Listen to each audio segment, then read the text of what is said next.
Coach, you guys put the pads on today. Did you see any extra intensity, energy out there? Yeah, there was good intensity, good enthusiasm. Offensively, we came out sluggish.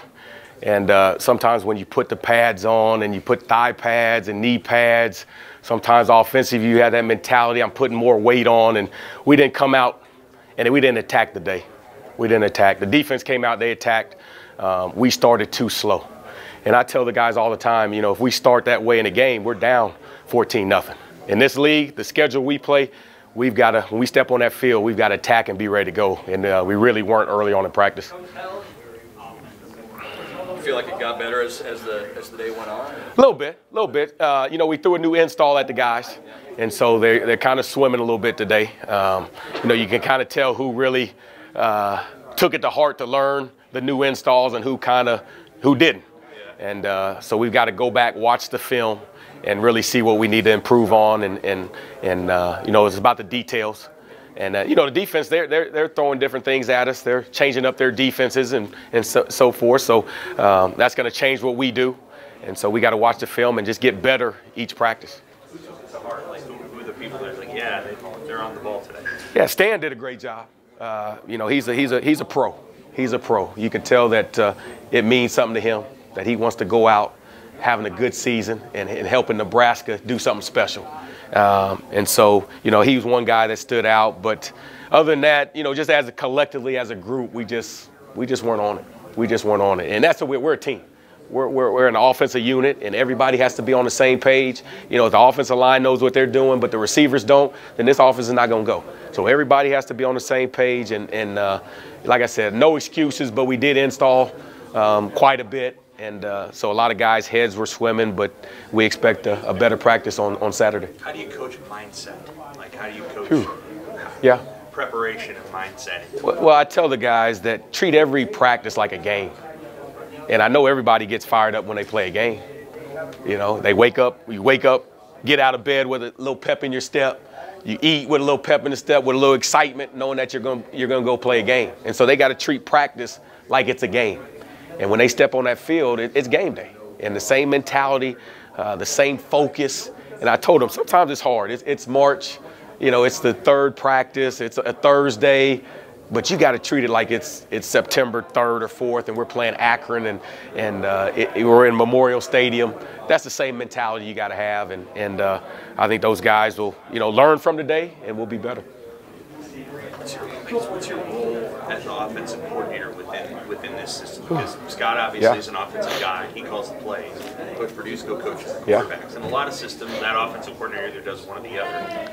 You are the wide receivers coach, and as the coordinator, where do you feel like you press in? Well, first of all, we got a great offensive staff. Everybody knows what they're doing. Everybody knows the details, the fundamentals, and so it makes the coordinator's job easy, because I can focus really on the receivers and make sure the receivers know what they're doing, and we're good to go. In terms of the entire offense, you know, during practice, we'll have periods where we'll call it. We don't go off a script. And so I'll be the one calling the plays there. You know, we game plan together as a staff. Game days, you know, I'm up in the box. I'm in Coach Frost's ear, kind of giving him direction in between series, what plays we like, what plays to get to, and we just kind of make it work. So, you know, it's great that all the coaches know what to do, so I don't have to, Coach Frost doesn't have to micromanage any position.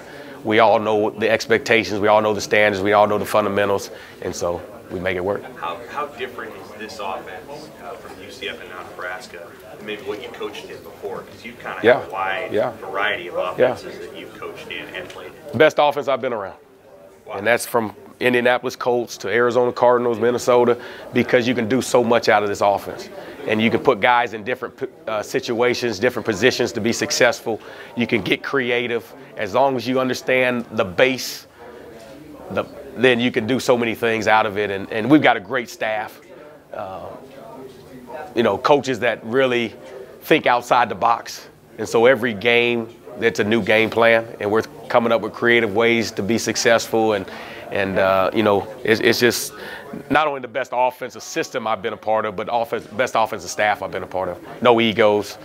We know our roles, and we want the best for the players that we coach. So Troy, going into the spring, you had mentioned that you were excited to see Javion McQuitty. Yeah. Based off the first few practices, has he? Yeah, he's shown flashes. He's a guy, really this is his freshman year. He missed all of last year, went through spring last year, but missed all of really fall camp in the season because of his knee injury. So he's worked his butt off to get back. So he's really a freshman. And, sometimes when you install a bunch, things can kind of get overwhelming. But he has all the talent in the world, all the tools in the world. And so we're going to keep working with him. And I expect him to be out there in the fall making plays and contributing on offense. Has that surprised you from these first few practices that you weren't expecting? I think we're better than I thought. The guys have, even though today wasn't the best, they've picked up what we've asked them to do. They understand. They're understanding the standards. They're understanding what we want out of them. The one thing I'm very impressed with is if you ask them and you tell them there's a 7:30 meeting. I mean, those guys are here at 7:20 and ready to go. And so the buy-in is there, and that makes our job a whole lot easier. And so I look forward to just continue to work with them day by day and learning from the film. And, by the season, we're going to be where we need to be. Yeah, McGriff's working at receiver. He's tall, create mismatches on the outside. He should still be in high school. So he's another guy that, we've got to take it slow and, just adjusting to college life, even as a student can be tough, let alone as a student athlete. So, but he has tremendous physical tools, and we'll just continue to take it slow with him. If he puts on more weight, he can move to a tight end position. But right now, because of his weight and where, kind of where we are in a tight end situation, he's playing receiver. It's fascinating because you guys got like McGriff, who's 6'6", 6'6.5", and then you got Tyjon, who's 5'9". So how do you deal with the diversity of just sizes? And how does that fit in? Man, I want to coach playmakers, whether you're 5'2" or 7'2". I want to coach playmakers. I want to coach guys that when they get on that field, they attack.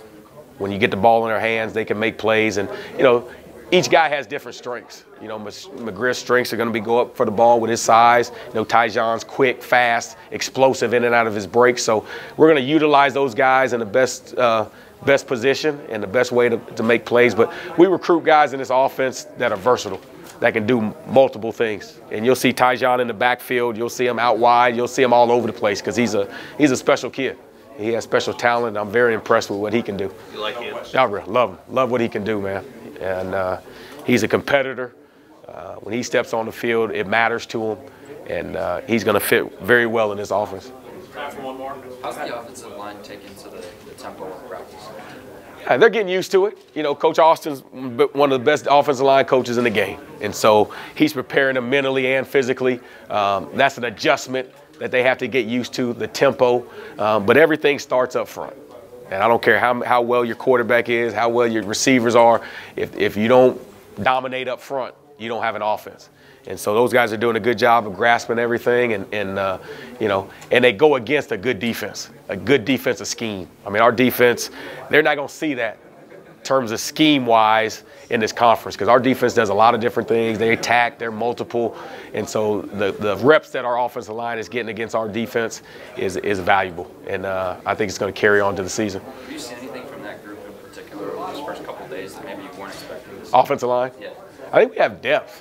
There's quite a few guys out there. Still learning everybody, but I think we've got guys that can play at multiple positions, and we've got some depth. It's not just 5 guys. I think we can play 8 or 9, and Coach Austin's going to get all those guys ready because you got to have depth in this league, and there's going to be some injuries, but I think we have some good depth where we can plug guys in, and if we lose a guy, and we've got some guys still out to injury, not even back. So that's only going to help our depth because we got guys getting reps that maybe wouldn't have got as many reps if we were totally healthy. So, Thanks. good. All right.